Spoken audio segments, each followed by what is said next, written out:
Muy buenas tardes y muchas gracias por las palabras, Vicente. La verdad es que siempre que hablo con Vicente le digo que da gusto trabajar con personas como él porque son muy resolutivas, ¿no? y hacen todo muy fácil. Y la colaboración con el Ateneo pues, ha sido así, muy fluida y todo han sido facilidades, ¿no? Por lo tanto, mi primer agradecimiento a quien nos acoge hoy, el Ateneo Mercantil de Valencia. Pero al mismo tiempo la exposición no habría sido posible sin la participación y el patrocinio de la cátedra de lo que es las cátedras de empresa que tenemos en la Universidad Politécnica y en concreto la cátedra de Innovación, Diseño e Interculturalidad, en la cual está aquí presente el director Pedro Fuentes. Este sistema de cátedras de empresa lo que permite es precisamente poner en valor o producir actividades culturales que son de interés, se entiende que del público general, y dar a conocer el trabajo que hacemos en la universidad. Creo que esto es importante para entender un poco el contexto de por qué se me ocurre a mí empezar a trabajar sobre la firma de Cristóbal Colón, ¿no? Y es un poco lo que vamos a ver en la sesión de hoy. Yo planteo estos objetivos de lo que vamos a ver. Es fundamentalmente dar a conocer resultados de una investigación que ha sido publicada, lo cual significa que ha sido evaluada por expertos, que yo no sé quiénes son, lo que se llaman pares ciegos, que evalúan el trabajo que les llega a la revista y si ven que tiene interés científico, académico y demás, pues entonces es publicado. En este caso es la revista de estudios colombinos, que está vinculada al Centro de Estudios de América en la Casa de Colón en Valladolid y el Centro Tordesillas de Relaciones con Iberoamérica. Con lo cual, las personas que valoraron este trabajo pues, están muy documentadas y fue muy satisfactorio para mí ver que personas de ese calibre pues, vieron interés en el trabajo, ¿no? Profundizaremos en algunas cosas que no aparecen en la exposición, aunque la exposición permite retenerse mayor tiempo.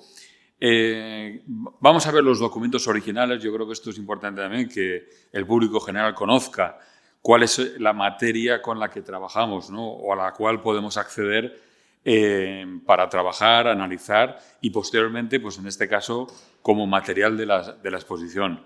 Fundamentalmente porque son documentos de la época de Colón, por lo tanto, centenarios y que tienen una calidez como grafismo y como documento en sí que ya de per se pues, llaman la atención.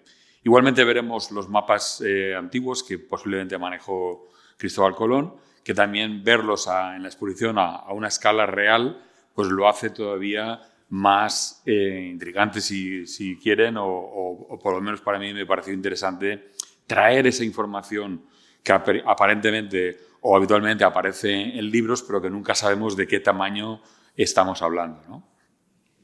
De alguna forma, vamos a explicar los procesos de investigación científica en el campo del diseño, que es mi campo. Esto creo que es importante también porque yo no soy historiador, no soy cartógrafo ni geógrafo, por lo tanto, no puedo entrar en los temas en los que no soy experto. La aproximación que vamos a ver aquí es siempre desde el punto de vista del diseño y especialmente del diseño gráfico, por cuanto vamos a ver estructuras visuales gráficas, que es lo que vamos a analizar. Es mi campo de especialización y ahora veremos por qué.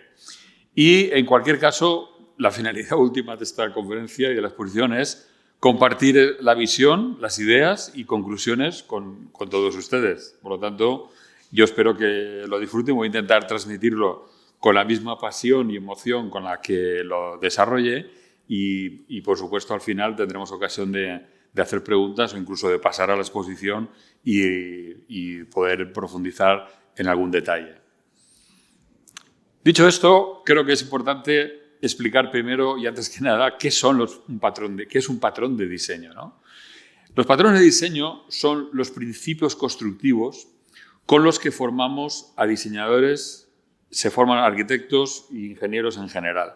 ¿Por qué? Porque son las maneras de estructurar la forma para conseguir objetos, para conseguir estructuras visuales, marcas en este caso, y ya la historia del arte se sabía que eran geometrías, eran retículas que existían desde épocas de los egipcios y posiblemente anteriores, y que se fueron desarrollando. Y especialmente en la Edad Media se generaron estos 4 módulos que analizó en el siglo XIX el arquitecto Franz Riza, analizando 9.000 marcas de cantero de las catedrales construidas a partir del siglo XI en el centro de Europa. Y esas 9.000 marcas las agrupó en estos 4 modelos que vemos aquí, que son retículas, pues una basada en el cuadrado, otra en el triángulo y otra en combinaciones de ambas con círculos. Lo sorprendente es que estos principios se pueden ver en la ciudad de Valencia. Las marcas de cantero, solamente en los puentes del río Turia, tenemos más de 200 tipos diferentes que se ven a simple vista. Cualquier paseo que den por el río podrán comprobar que aparecen estas marcas, y lo que he traído aquí es el análisis geométrico que hemos hecho de ellas mismas, ¿no? La doble X obedece al triangulum, para que vean cómo se queda luego sobre la piedra, sobre la marca que ha generado el cantero, y bien con formas curvas o bien con formas triangulares. Tenemos aquí 3 ejemplos, pero habrían, insisto, muchísimos más, ¿no? Lo que queremos demostrar con esto es que este conocimiento de geometrías complejas, en la cual no se ven, se queda simplemente la marca final, que el cantero decidió qué rasgos quedaban en su marca porque era el único que lo podía utilizar. Y por eso se llaman marcas, y por eso nos interesa estudiar el origen del diseño de las marcas, y que vemos que tiene este principio geométrico prácticamente en todas ellas, ¿no? Con esta idea, la hipótesis que se me ocurrió plantear era si esos principios geométricos, ya comprobamos que en la inscripción del cáliz funcionaban, y estamos hablando de una inscripción de escasamente 17 milímetros, pero es que incluso la composición del cáliz, tal cual la conocemos actualmente, obedece también a uno de estos patrones, lo cual significa que ese conocimiento se fue desarrollando a lo largo de los siglos. En la historia de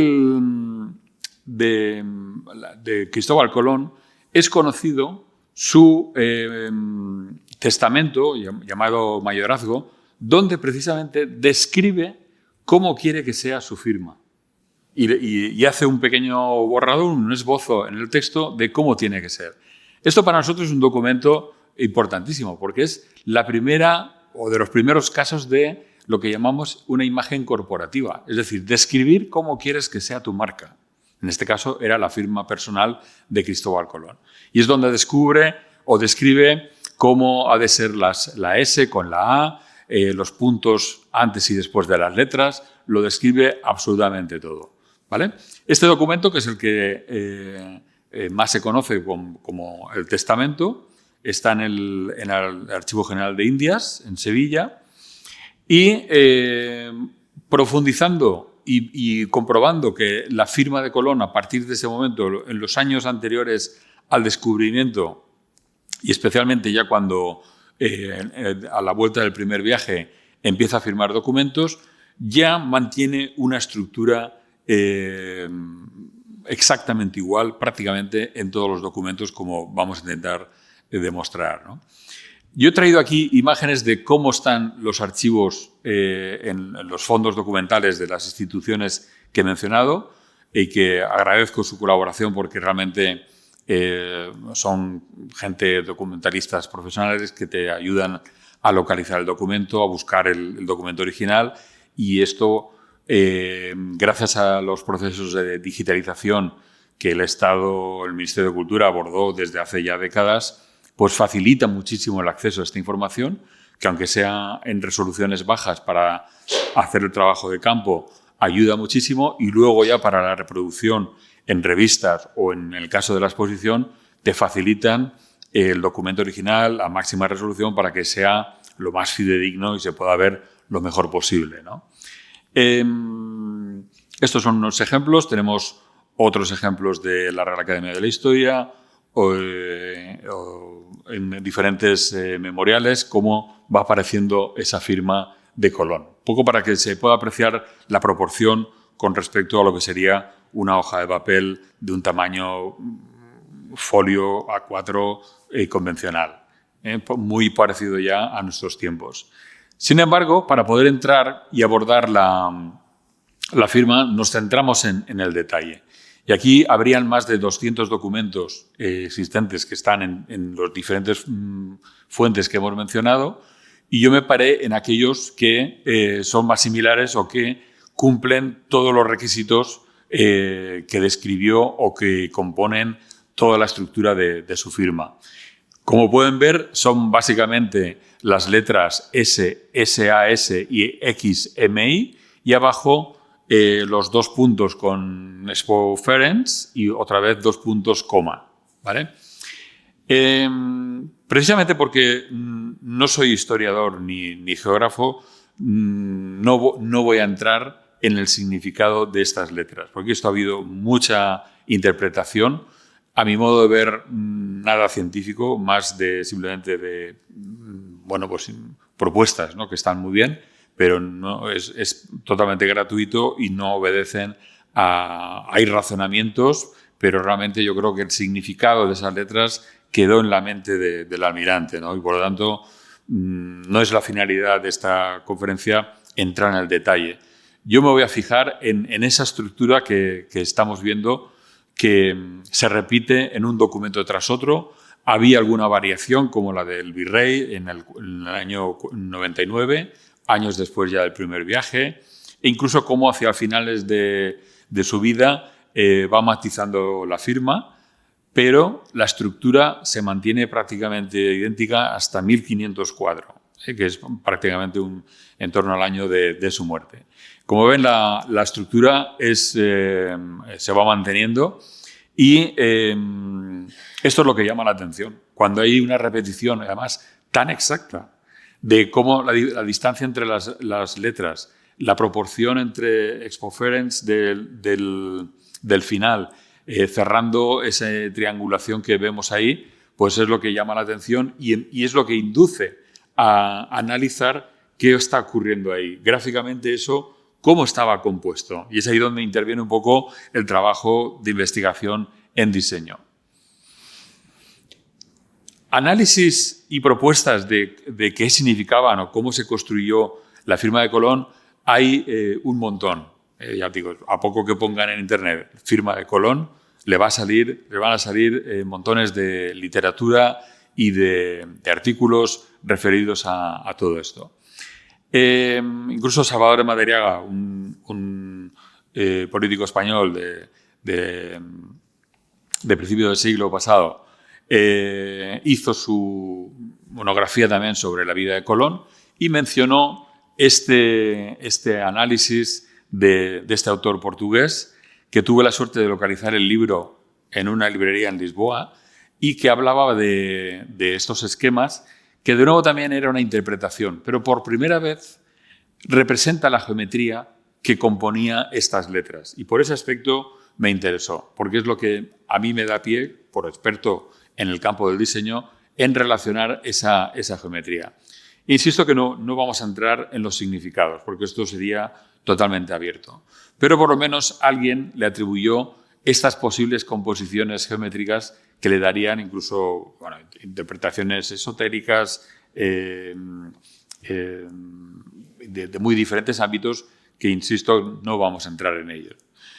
De igual manera, otro autor actual, Ruggiero Marino, relaciona la firma de Cristóbal Colón con la alquimia, que representa en la ilustración de Maelius en Filosofía Reformata del siglo XVII, pero que obviamente es muy posterior a la vida de Colón, por lo tanto no pudo haber influencia alguna en esa firma. Pero, de nuevo, también propone esta relación del triángulo con el cuadrado y el círculo, que son las tres figuras básicas, y que en la alquimia esto siempre es importante, Y es cierto que los conocimientos que pudo tener Cristóbal Colón pues realmente fueron muy amplios, como vamos a ver, y de muy diversa índole, ¿no? Lo que está claro es que tomando la firma arquetípica, ¿no? la que mejor compuesta está, analizando las relaciones entre los datos, lo que son los detalles de la firma, las letras, los puntos, sí que podemos ver que hay una estructura reticular que compone todas las letras. Yo creo que aquí las coincidencias son más que extraordinarias. El hecho de que sobre un triángulo, en las diagonales internas o las diferentes diagonales paralelas, podamos unir los puntos de las letras. Por ejemplo, en el lateral derecho, los puntos de las S con la S de abajo. O, por ejemplo, los laterales de las X, tanto de la XMI como de la X de Expoference. La ubicación de los dos puntos con la coma. Esto es una arquitectura claramente de marca. Eso es lo que haríamos en la actualidad para diseñar cualquier tipo de marca, y que les invito a que cualquier marca de un producto que les guste, verán que se puede hacer un análisis constructivo de cómo ha sido diseñada, ¿no? Pues esta es mi teoría, y encima comprobando que si esta reestructura reticular es así y coincide en todos los puntos, no es en un punto casual, sino que en todos los puntos tienen su organización, era muy posible que efectivamente en uno de esos patrones de diseño que hemos hablado se cumpliese a la perfección esta hipótesis, ¿no? Es decir, vemos que absolutamente todos los detalles, incluido la coma, es efectivamente el límite, junto con los dos puntos, el límite de ese círculo que abarca y compone toda la firma. Aquí, de nuevo, las coincidencias son extraordinarias. Por supuesto, la alineación de las letras, que esto es normal en cualquier escritura, pero ya los detalles que acompañan a la firma es lo que le da esa riqueza y esa definición tan exacta de lo que es la firma de Colón, ¿no? Esto hasta ahora no se había analizado, o por lo menos ninguno de los estudios que se habían realizado, como he dicho, eran simplemente la interpretación de qué significaban las letras o qué juego de palabras podría haber aquí. Y es cierto que eso pues, sigue estando abierto. No voy a proponer aquí ninguna hipótesis al respecto, porque, insisto, no soy experto. Sí que me gustaría apuntar un comentario que hizo Salvador de Mariadaga y posteriormente un investigador tan importante como Simon Wiesenthal, famoso por perseguidor de nazis por todo el mundo, en la idea o en la búsqueda de los orígenes o de los posibles orígenes judíos de Cristóbal Colón, apuntó que jugaba con este doble sentido de los signos, y apuntaban que el doble punto, tanto en latín como en inglés actualmente, se pronuncia en colon o semicolon. Y por lo tanto vemos aquí un juego de palabras que el Expoference, que tenía su interpretación, sería como Christopher Colón. Es decir, el nombre de Colón queda implícito en esa misma firma, ¿no? Esto, por un lado, sumado a esta construcción tan arquetípica y tan de modelo, hace pensar que en su mente esto lo ensayó, lo tenía muy dibujado, de forma que cuando aplicaba la firma sobre todos los documentos que hemos visto, les salía clavado, porque la tenía en su cabeza perfectamente estructurada. ¿De acuerdo? ¿Qué información tenía Colón antes de iniciar el viaje? ¿Y por qué este interés o esta necesidad de ir a la búsqueda de estructuras gráficas o de patrones de diseño? Bueno, pues encontramos coincidencias muy interesantes que a mí me sirven para corroborar, y así lo hice en el artículo científico, que Colón manejaba muchísima información. Incluso para la época que era, es sabido que tuvo acceso a este manual de la Historia Rerum, que actualmente está en la Biblioteca Colombina, perteneciente al Cabildo de la Catedral de Sevilla, donde sobre este hemisferio, vamos a ver cómo él tuvo acceso a diferentes mapas de la época, tal y como estaba estructurado el hemisferio, si proyectamos su patrón de diseño, que luego veremos que la hipótesis se amplía con que podía ser su portulano, su retícula de rosa de los vientos, de cómo navegar por los mares, en este planisferio se cumple casi al 80%. Los puntos rojos que ven son los puntos de coincidencia del patrón de diseño de su firma con el hemisferio. Es decir, el hecho de buscar coincidencias, de que esa estructuración era una forma de pensar, era una forma de entender el mundo, y vamos a ver luego los mapas cómo efectivamente se cumple esta idea. Otro de los documentos a los que tuvo acceso es al Imago Mundi, también en la Biblioteca Capitular Colombina, donde sobre diferentes figuras de cómo estaba estructurado el mundo, pues él hizo o pudo proyectar su marca, porque de nuevo también le da otra confirmación de las proporciones, de las inclinaciones, las orientaciones. De las informaciones que manejó, parece ser que tuvo acceso a las geografías de Ptolomeo en las ediciones que se hicieron obviamente en la Edad Media. Y aquí de nuevo nos encontramos con un fenómeno curioso también, ¿no? Ptolomeo era geógrafo griego, por lo tanto no dejó prácticamente dibujado nada o no nada conocido en la actualidad, pero sí se reprodujeron sus observaciones, sus descripciones de cómo era el mundo en su época, ¿no? Y en la Edad Media pues, se recuperaron algunos de estos. Lo curioso es que una copia muy parecida a esta disponían de ella los reyes católicos, y posiblemente Cristóbal Colón tuvo acceso a ese mapa también de Ptolomeo, donde no describe la totalidad del mundo conocido, porque Asia no estaba completada en este mapa, pero sí un poco esta idea de la curvatura y de que se podían unir los extremos. Curiosamente, una copia de esta está precisamente aquí en la Biblioteca de la Universidad de Valencia, y son de las joyas que han quedado de aquella época. Nos encontramos con que los mapas de Toscanelli sí que hablaban ya de ese mapa mundi, ya tenían una visión completa del mundo conocido en aquella época. ¿De acuerdo? Entonces, este fue uno de los mapas que posiblemente tuvo acceso, pero especialmente otra carta donde no estaba ovalado, sino simplemente trabajaba con los paralelos y meridianos, y aparece en la carta cuál sería la distancia aproximada para encontrarse con la isla de Zipango, con la isla de Japón, ¿no? Y luego posteriormente con las Indias Orientales, porque es donde pensaba que iba a llegar.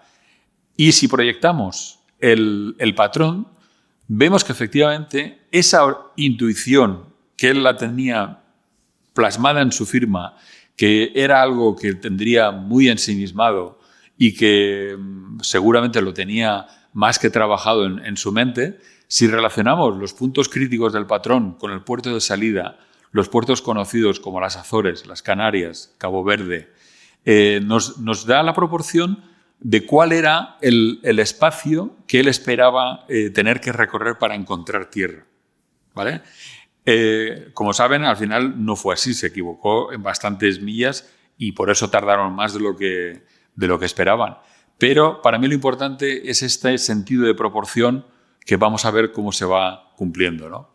Posteriormente, en el mapa conocido como el Atlas de Colón, que parece ser que lo realizó él mismo, volcó toda la información de la que disponía y estableció pues lo que eran las direcciones de las corrientes marinas, de los referentes que los marinos conocían, y aquí parece ser que vuelca una información realmente interesante, ¿no?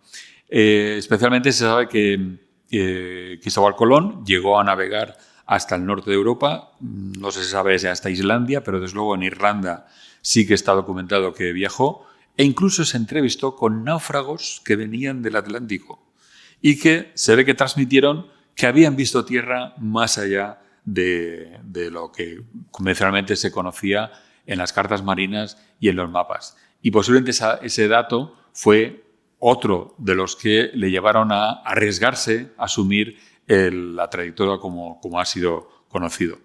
En este mapa, que también aquí mencionar la contribución de la Fundación Jiménez Lorente de la Universidad Politécnica, porque tiene un fondo documental que, por cierto, es visitable en la universidad y que pueden ver estos mapas a la escala real de cómo eran, ¿no?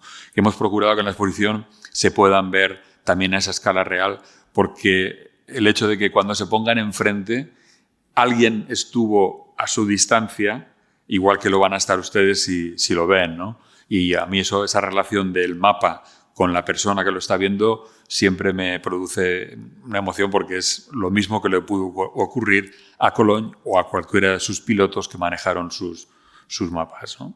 Bien, pues efectivamente en este Atlas de Colón, si proyectamos la retícula, vemos que efectivamente lo que había proyectado y experimentado sobre el mapa de Toscanelli le daba la proporción de qué rutas tenía que seguir o en qué direcciones podría seguir. Lo sorprendente de todo esto es que años después de los descubrimientos de las diferentes rutas, el mapa de Juan de la Cosa, de 1502, ya contempla por primera vez América. No la totalidad, pero por lo menos la América que se conocía en los viajes de Colón. Sobre este mapa vemos que si proyectásemos la retícula, efectivamente se comprueba que no iba nada desencaminado, que encontraba desde Terranova hasta las costas de Brasil la marca de su firma proyectada sobre el mapa, le daba los límites o el ámbito en el que se podía encontrar tierra. Pero es que incluso en un estudio que hizo Luis Robles sobre cuál era la desviación real del mapa de Juan de la Cosa sobre cómo es la geografía realmente, vemos que hay una desviación importante, sobre todo en lo que es el inicio de Sudamérica, y si proyectamos esa marca sobre la corrección o la plasmación de la desviación, vemos que la marca de Colón no se iba demasiado sobre la realidad. Entonces, la incógnita está ahí. ¿Realmente tuvo conocimiento o tenía esta portulano particular y era su forma de orientarse?